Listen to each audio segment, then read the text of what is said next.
Hey guys, and welcome to another episode tutorial with me, Joseph Evans, author of the Secretary Sequence books, The Phoenix Prophecy, The Ember Effect, Soulbound, The Secret of Rain, The Last Goodbye, and Glitch Girl. If you find my tutorials helpful and you'd like me to continue making them, please take a quick moment to check out my Patreon page and see the different ways that you can support me. If you do decide to support me, you can get a range of rewards as a thank you from me, including early access to these tutorials, voting on what tutorials I make, episode goodie bags, shoutouts for you and your stories, and even personal help from me. You can also get certain rewards by becoming a member of my channel. All you need to do is click the join button underneath this video or click the first link in the description of the video. Okay, today I'm going to be showing you how you can determine a love interest by having the reader build relationship points over the course of a story, then have the script compare those points to determine who the reader ends up with. Now, this video does assume that you already have some basic knowledge of how the point system works, so if you are brand new to it, I would encourage you to first go and watch my basic point system tutorial. I will put a link to that in the top right corner. If you've already watched that or you have a basic understanding of the point system, then you're good to go. Okay, in my example story, I have three main characters, the reader and two potential love interests, Josh and Tyler. I've already got 4 example scenes set up here where the reader can build or deduct from those relationship points. In this first scene, you're at a bar with both love interests, and Josh asks who she thinks is the better looking one. Whichever love interest you choose, they are happy about it. And a point is assigned to them. The second scene is an intimate one with Josh, and you have the option to kiss him or not. If you do decide to kiss him, then a point is assigned to Josh. In another intimate scene later in the story, you also have the opportunity to kiss Tyler. Again, if you kiss Tyler, then a point is assigned to him.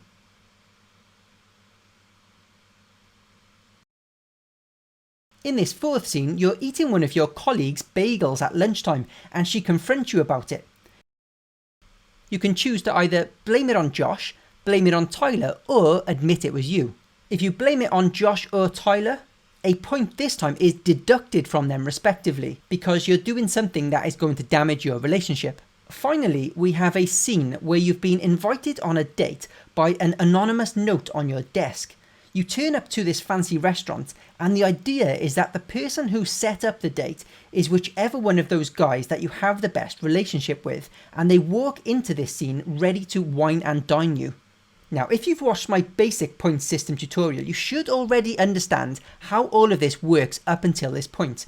As you can see here, if you pick Tyler in this first option, there's at Tyler +1, which is him gaining a point. And then, of course, when you have the option to kiss Josh, there is at Josh +1. In the fourth scene, where points can be deducted, it's simply Josh -1 or Tyler -1. But to get the script to compare points between two characters and decide which one has the most, we're going to need to write some script that I have not shown you before. And the great thing is that it's actually really simple. Okay, let's make some room down here. And here is that code. It's if, then a space, then open a regular bracket, put the name of your first love interest in all capital letters, so Josh, then the greater than symbol, and instead of a number here, what we're going to do is just simply put the other love interest's name, so Tyler in all capital letters. Then we can close that bracket, open up a curly bracket, hit the return key twice, and then close that curly bracket. So what this means is if Josh has a greater amount of points than Tyler, then the contents of these curly brackets will occur.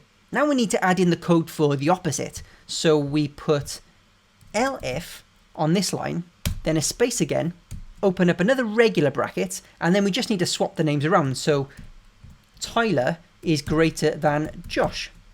Close that regular bracket, then open up a curly bracket, hit the return key twice and close that curly bracket. And all I really want to happen for the purposes of this tutorial is to have each character enter the scene if they win. So I'll just write at Josh enters from right to upscreen right. I'll copy and paste that and then just change the name to Tyler.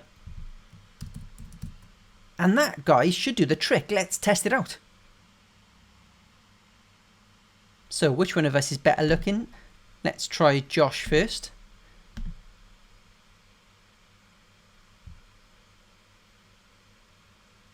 Okay, so we'll choose to kiss Josh as well.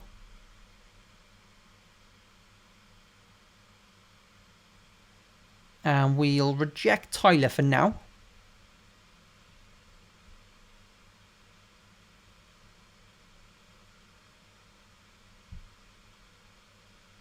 And we're also going to throw Tyler under the bus. So hopefully Josh will enter the scene because we've got the best relationship with him.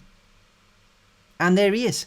Okay, brilliant. Let's test this once more. See if we can get a different result if we build a relationship with Tyler. Of course, remember guys, here you can see I've got @Josh=0 and @Tyler=0 at the start of the story because we need to make sure that we are resetting the points each time for testing purposes. Okay, so which one of us is better looking? Let's say Tyler this time.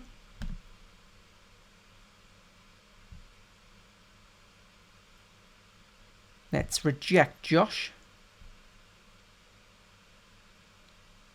We'll kiss Tyler.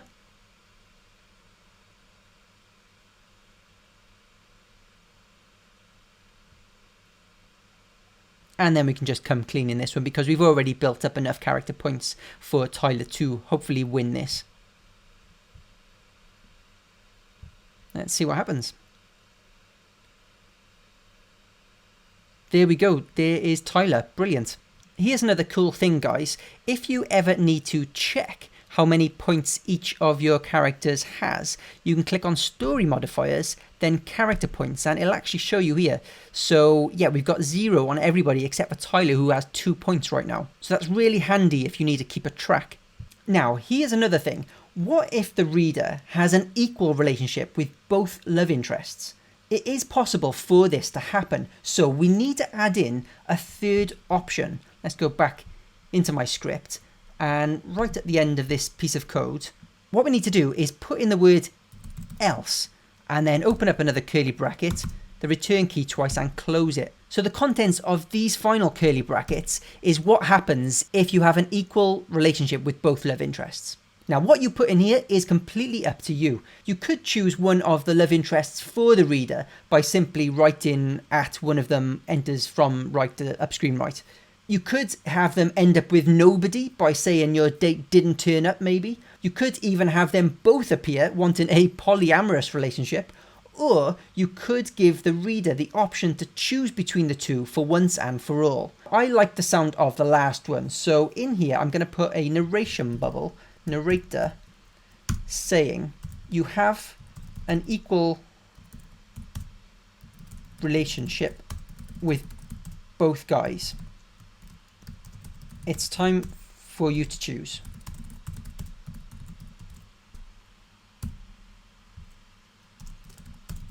Who do you like more? And then I'll have a nested choice. So choice Josh or Tyler. And then I'll just copy these bits of code. So Josh enters from right to upscreen right. And Tyler enters from right to upscreen right. Okay, let's do a run through and give them both equal points to see if this works. Okay, let's pick Josh in the first scene.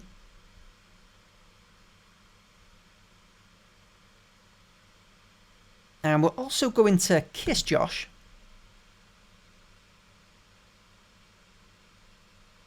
Now we're also going to kiss Tyler.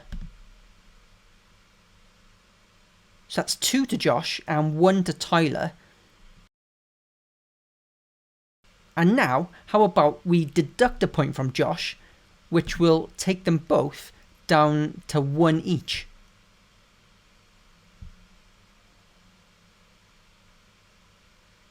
There we are. You have an equal relationship with both guys. It is time for you to choose. Let's say we choose Tyler. And there he is. Awesome. Right, now guys, one question you might have at this point is, how do I do this with more than 2 love interests? And the answer, unfortunately, is it seems to be completely impossible. The strange thing is that up until 2018, this feature was available. Let's say that there was a third love interest. Let's call him Peter. We used to be able to write the code like this. If Josh is greater than Tyler and Peter, then this happens. And then we would have written and Peter in here as well. And then instead of going straight to this else, we would have just copied and pasted this in here and changed these around. So it would have been if Peter is greater than Josh and Tyler, then Peter would enter the scene. And this code right here, guys, would have worked a treat. But even though this code will save, if I click save now, it will save without any errors. This will not work correctly anymore, and it will give your reader false results. Believe me, I've tried like a million times. As a workaround for this, the very talented and helpful Dara Amory suggests on the episode forums a workaround by using nested choices. I'll put a link to this post in the description of this video if you guys want to try this out. But I've also tried this, and unfortunately it looks like even this code has been disabled. At least as of the time of me making this tutorial, which is July 2019. If anybody does know of a workaround for more than 2 love interests, then definitely comment it down below so you can help everybody out. So there we go, guys. If you have a story with 2 love interests, this will work perfectly. And hopefully episode will re-enable us to do this with more than 2 love interests in the future. If this tutorial has helped you in any way, don't forget to subscribe to my channel so you don't miss any of the helpful tutorials that I've got coming up. And if you'd like to support me and get some exciting rewards, then head over to my Patreon page, patreon.com/author Joseph Evans, or click the join button underneath this video. If you have any questions about any of this, make sure to comment them down below, and if you know the answer to anyone else's questions in the comments, it would be awesome if you could give them a quick answer to help them out. Thank you so much for watching, guys. Good luck using the point system to determine love interests in your stories, and I will see you all in my next video.